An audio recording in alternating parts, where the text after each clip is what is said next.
Hello दोस्तों, स्वागत है आपका आपके अपने यूट्यूब चैनल सीजीपीएससी अड्डा में। मेरा नाम अजीत कुमार दास है। दोस्तों ये वीडियो आपके लिए बेहद ही ज्यादा इंपॉर्टेंट होने वाला है, क्योंकि इस वीडियो में सीजी व्यापक में द्वारा एक बहुत इंपॉर्टेंट अपडेट आई है जो कि एग्जाम डेट से रिलेटेड है और कौन कौन से एग्जाम है उसके संबंध में जो है काफी डिटेल में आगे चर्चा करने वाले हैं। सबसे पहले मैं एग्जाम का नाम बता देता हूँ। यहाँ पे देखिएगा, पहला एग्जाम जो है वन विकास निगम का परियोजना क्षेत्रफल के एग्जाम है और सेकेंडली जो है संयुक्त भर्ती परीक्षा से संबंधित शीघ्र लेखक अंग्रेजी, शीघ्र लेखक हिंदी और स्टेनोटाइपिस्ट का जो है पद, इससे रिलेटेड जो है अपडेट आए हैं एग्जाम डेट से रिलेटेड। मैं यहाँ पे बता देता हूँ दोस्तों, जो आपके एग्जाम डेट है ये दोनों एग्जाम्स के लिए, यानी कि वन विकास निगम को और संयुक्त भर्ती का, वो डेट यहाँ पे रखा गया है। देखिएगा 26 दिसंबर 2021 और ये भी संभावित डेट है, यानी कि कुछ कंफर्मेशन नहीं है, ये बदल भी सकता है। साथ साथ यहाँ पे देखिएगा ऑनलाइन आवेदन पत्र भरने की प्रारंभिक तिथि जो है वो है 12/11/2021 और लास्ट डेट जो है वो है 5/12/2021 को। यहाँ पे देखिएगा आपको जो त्रुटि सुधार का समय दिया जाता है वो है देखिए 6 से लेकर 8 दिसंबर 2021 का। और आगे देखिएगा यहाँ पे परीक्षा की जो तिथि है वो तो मैंने मेंशन कर दी, 26 दिसंबर 2021 संभावित डेट है, लेकिन यहाँ पे जो परीक्षा का समय है वो बहुत इंपॉर्टेंट है। सबसे पहले मैं बात करूं परियोजना क्षेत्रफल की, तो इसके लिए टाइमिंग है 9 से लेकर 12:15 तक। साथ ही साथ जो है यहाँ पे सेकंड जो पेपर होने वाला है आपका संयुक्त भर्ती का, इसमें भी देखिएगा 3 कैटेगरी में डिवाइड किए गए हैं टाइमिंग को। सबसे पहले देखिएगा स्टेनोटाइपिस्ट, स्टेनोग्राफर हिंदी अंग्रेजी का जो कॉमन पेपर है वो होने वाला 1:30 बजे से 4:15 तक, जबकि देखिएगा यहाँ पे स्टेनोग्राफर स्टेनोटाइपिस्ट हिंदी के लिए जो एग्जाम होने वाला है ये देखिएगा 4:20 से 5:10 तक होने वाला आपका एग्जाम, जबकि स्टेनोग्राफर अंग्रेजी के लिए जो समय है वो देखिएगा 5:20 से 6:10 तक आपका एग्जाम होने वाला है। तो देखिएगा मुख्य रूप से यही सब जानकारी यहाँ पे दी। चलिए दोस्तों, यहाँ पे जो संयुक्त भर्ती परीक्षा है इसमें देखिएगा अलग अलग विभाग से कितने कितने पोस्ट है उनका विवरण हम देखते चलते हैं। सबसे पहले देखिएगा यहाँ पे छत्तीसगढ़ मंत्रालय में देखिएगा पदों का पूरा विवरण दिया गया है। पहला पोस्ट है यहाँ पे देखिए स्टेनोटाइपिस्ट का, कुल मिलाकर 30 पद है और उनका पूरा विवरण दिया गया है आगे। इसके बाद दूसरा पोस्ट देखिएगा शीघ्र लेखक हिंदी के लिए है। यहाँ पे देखिएगा कुल मिलाकर पदों की संख्या 11 है और उनका पूरा विवरण दिया गया है यहाँ पे। तीसरा पोस्ट देखिएगा शीघ्र लेखक अंग्रेजी के लिए, कुल मिलाकर 2 पद है और उनके लिए पूरा विवरण दिया गया है आगे। इसके बाद देखिएगा दोस्तों दूसरा विभाग है वो है देखिएगा संपरीक्षा विभाग। यहाँ पे देखिएगा पदों का जो विवरण उसे देख लेते हैं। सबसे पहले देखिएगा स्टेनोग्राफर का पोस्ट है। यहाँ पे कुल मिलाकर जो पदों की संख्या यहाँ पे देखिएगा 1 है। आगे देखिएगा वर्गवार डिटेल्स दिए गए हैं। दूसरा देखिए स्टेनोटाइपिस्ट हिंदी के लिए कुल पदों की संख्या 3 और आगे वर्गवार संख्या दी गई है। तीसरा देखिएगा डाटा एंट्री ऑपरेटर का पोस्ट है जिसके लिए कुल मिलाकर पदों की संख्या 1 है और आगे वर्गवार पूरी संख्या दी गई है। तीसरा विभाग देखिएगा दोस्तों यहाँ पे Chhattisgarh mineral development corporation limited है। यहाँ देखिएगा पदों का जो विवरण है वो दे दिया गया है और साथ साथ देखिएगा इसके बगल में शैक्षणिक अर्हताएं जो चाहिए वो भी दी गई है। देखिए पोस्ट कॉमन है तीनों विभागों के लिए और इसके बगल में जो शैक्षणिक अर्हताएं हैं वो भी कॉमन ही रहेंगी, तो इसके माध्यम से मैं शैक्षणिक अर्हताएं भी बताते चलता हूँ। तो सबसे पहले देखिएगा यहाँ पे शीघ्र लेखक ग्रेड 3 जो है इसके लिए कुल मिलाकर पदों की संख्या 1 है। देखिएगा पूरा वर्गवार विवरण दिया गया और लास्ट में देखिएगा दोस्तों शैक्षणिक अर्हताएं भी दी गई हैं जिसे आप देख सकते हैं यहाँ पे। दूसरा पोस्ट देखिए यहाँ पे स्टेनोटाइपिस्ट का है। यहाँ पे देखिएगा पूरा वर्गवार जो है पूरा विवरण दिया गया पदों का और कुल मिलाकर पदों की संख्या भी 1 है। लास्ट में देखिएगा यहाँ पे शैक्षणिक अर्हताएं भी दी गई हैं उसके लिए। इसके अतिरिक्त देखिएगा दोस्तों डाटा एंट्री ऑपरेटर का जो पोस्ट है इसके लिए लास्ट में देखिए जो शैक्षणिक अर्हताएं हैं वो काफी डिटेल में दी गई हैं, इसे आप देख सकते हैं यहाँ पे। इसके बाद देखिए दोस्तों आयु सीमा से संबंधित एक बहुत इंपॉर्टेंट इन्फॉर्मेशन दी गई है। देखिएगा दिनांक 1/1/2021 की स्थिति में आवेदित पद के लिए निर्धारित न्यूनतम आयु सीमा जो है स्टेनोग्राफर हिंदी के लिए देखिएगा 18 वर्ष से कम एवं 30 वर्ष से अधिक नहीं होनी चाहिए। दूसरा देखिएगा स्टेनोटाइपिस्ट हिंदी के लिए 18 वर्ष से कम एवं 30 वर्ष से अधिक नहीं होनी चाहिए। और तीसरा देखिएगा डाटा एंट्री ऑपरेटर के लिए 18 वर्ष से कम एवं 30 वर्ष से अधिक नहीं होनी चाहिए। लेकिन इसी के नीचे एक बहुत इंपॉर्टेंट पॉइंट दिया गया है। देखिए आयु में छूट, उच्चतर आयु सीमा में संबंधितों को छत्तीसगढ़ शासन सामान्य प्रशासन विभाग द्वारा समय समय पर जारी किए गए निर्देशों के तहत छूट की पात्रता होगी। छत्तीसगढ़ शासन सामान्य प्रशासन विभाग मंत्रालय महानदी भवन देखिएगा रायपुर के पत्र क्रमांक डिटेल्स दिए गए हैं दिनांक सहित। देखिएगा छत्तीसगढ़ राज्य के स्थानीय निवासियों को अधिकतम आयु सीमा 35 वर्ष में दी गई 5 वर्ष की छूट की जो अवधि है वो दिनांक 31/12/2023 तक बढ़ाया गया है। अन्य विशेष वर्गों के लिए अधिकतम आयु सीमा जो है छूट यथावत रहेगी, किंतु सभी छूटों को मिलाकर मैक्सिमम 45 वर्ष से अधिक की छूट नहीं मिलेगी। मानिए मिनिमम जो है आपका 40 वर्ष का छूट तो मिल ही रहा है आपको और मैक्सिमम 45 वर्ष का। तो देखिएगा ये पॉइंट जो है ऑटोमेटिकली ऊपर के पॉइंट को कैंसिल कर देता है, यानी कि आपके लिए जो है अधिकतम आयु सीमा जो छूट है वो है 40 वर्ष और विभिन्न वर्गों को जोड़कर यहाँ पे मैक्सिमम एज लिमिट में जो छूट मिलना है वो है 45 वर्ष। इसके बाद दोस्तों पाठ्यक्रम देख लेते हैं, यानी कि सिलेबस संयुक्त भर्ती परीक्षा के लिए। देखिएगा स्टेनोग्राफर एवं स्टेनोटाइपिस्ट के लिए प्रथम प्रश्न पत्र जो है आपका 150 अंकों का होने वाला है जो कि कॉमन पेपर होगा। इसमें देखिएगा सामान्य अध्ययन एवं योग्यता परीक्षण से प्रश्न पूछे जाएंगे। भाग 1 देखिएगा सामान्य अध्ययन का होगा।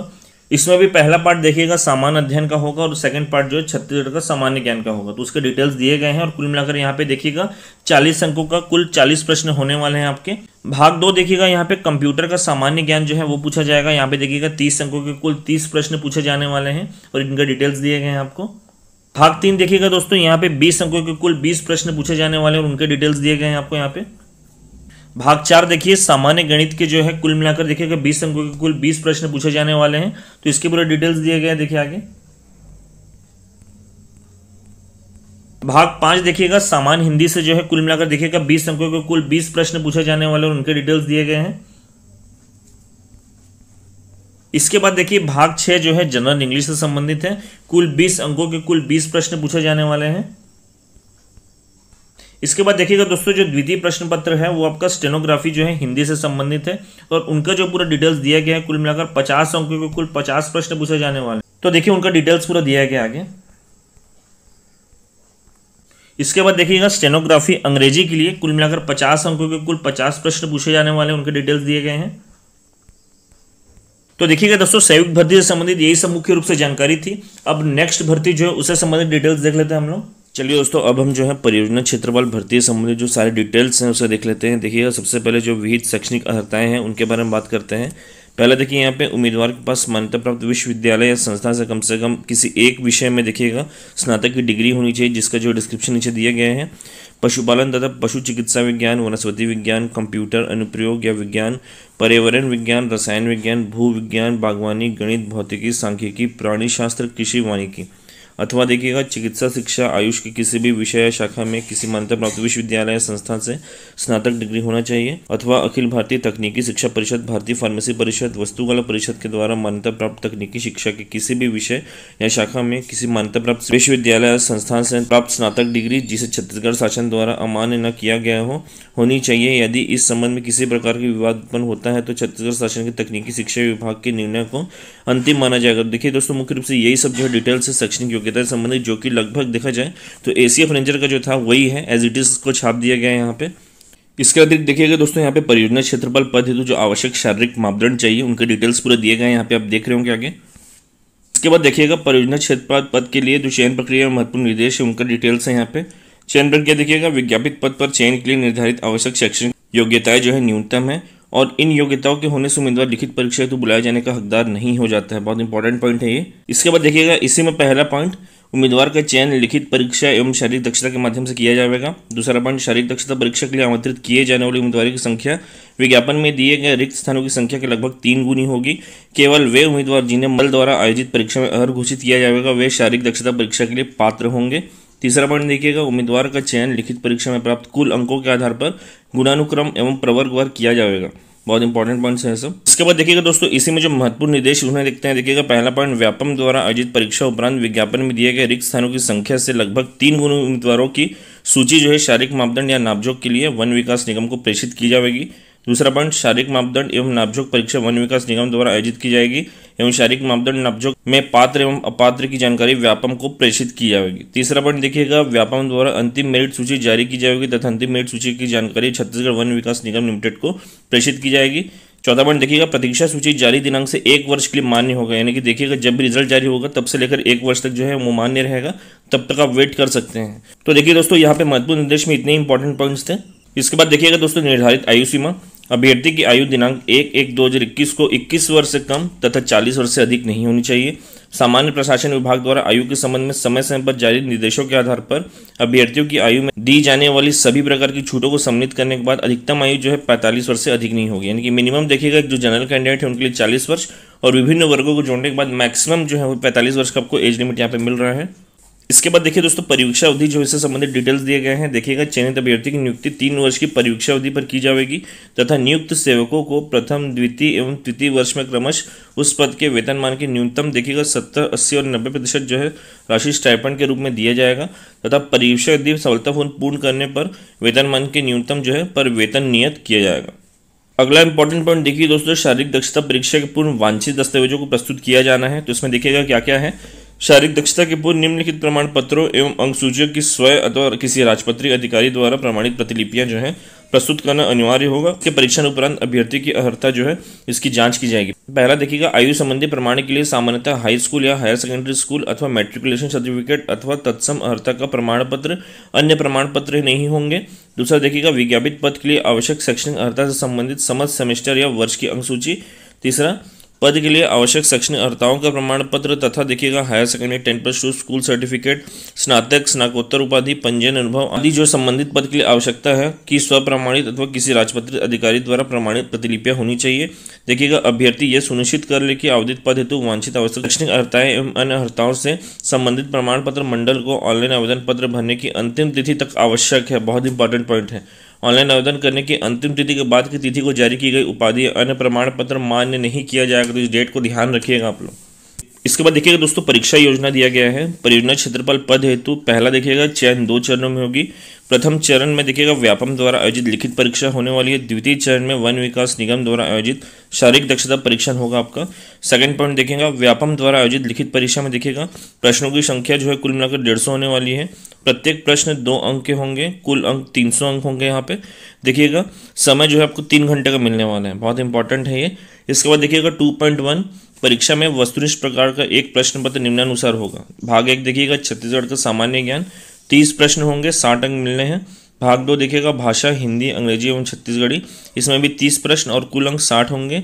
भाग 3 देखिएगा बुद्धिमत्ता परीक्षण, विश्लेषणात्मक एवं तार्किक योग्यता, कुल 30 प्रश्न और कुल अंक जो है वो 60। और भाग 4 विज्ञान प्रौद्योगिकी पर्यावरण कृषि एवं वानिकी, कुल प्रश्न जो है 60 एवं कुल अंक जो है 120 मिलने हैं। ऐसा देखा जाए तो कुल मिलाकर 150 प्रश्न और कुल 300 अंक मिलने वाले हैं आपको।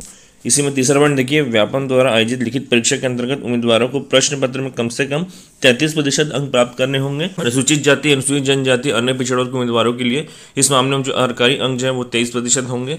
चौथा देखिएगा, शारीरिक दक्षता परीक्षा के लिए आमंत्रित किए जाने वाले उम्मीदवारों की संख्या विज्ञापन में दिए गए रिक्त स्थानों की संख्या से लगभग 3 गुनी होगी। केवल वे उम्मीदवार जिन्हें मंडल द्वारा आयोजित परीक्षा में अर्ह घोषित किया जाएगा वही जो है शारीरिक दक्षता परीक्षा के लिए पात्र होंगे।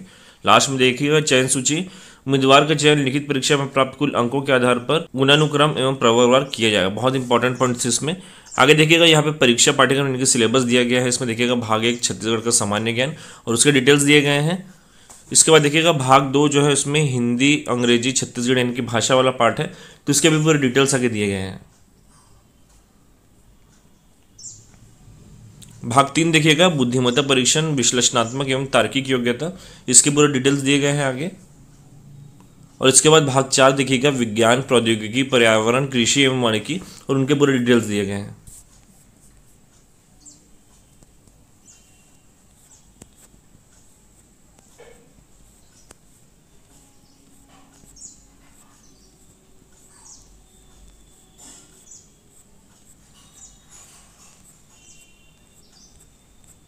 दोस्तों इस पीडीएफ में जितनी भी इंपॉर्टेंट जानकारियां थी मैंने आपको काफी डिटेल में शेयर करने की कोशिश की है। इसके अतिरिक्त लास्ट में बता देता हूँ कि इन दोनों पीडीएफ्स को यानी कि दोनों भर्तियों से संबंधित जो पीडीएफ्स हैं मैं आपको हमारे टेलीग्राम ग्रुप में शेयर कर दूंगा। तो अगर आप हमारे टेलीग्राम ग्रुप से नहीं जुड़े हुए तो जुड़ जाइएगा। उसका भी लिंक आपको इस वीडियो में डिस्क्रिप्शन बॉक्स में मिल जाएगा, साथ साथ कमेंट बॉक्स में मिल जाएगा। उस लिंक को क्लिक करिए, हमारे टेलीग्राम ग्रुप से जुड़ जाइए। इन दोनों भर्तियों से संबंधित सारे डिटेल्स, सारे पीडीएफ जो है वहां पे आपको डायरेक्टली मिल जाएंगे। तो दोस्तों इस वीडियो के माध्यम से यही जानकारी मुख्य रूप से मैं आपको देना चाहता था, जो कि मैं उम्मीद करूंगा कि आपको काफी पसंद भी आया होगा। तो दोस्तों वीडियो को पसंद है, वीडियो को लाइक कीजिए, चैनल को सब्सक्राइब कीजिए और इस वीडियो को अधिक से अधिक शेयर कर दीजिएगा ताकि उनको भी हेल्प हो सके। Thank you so much.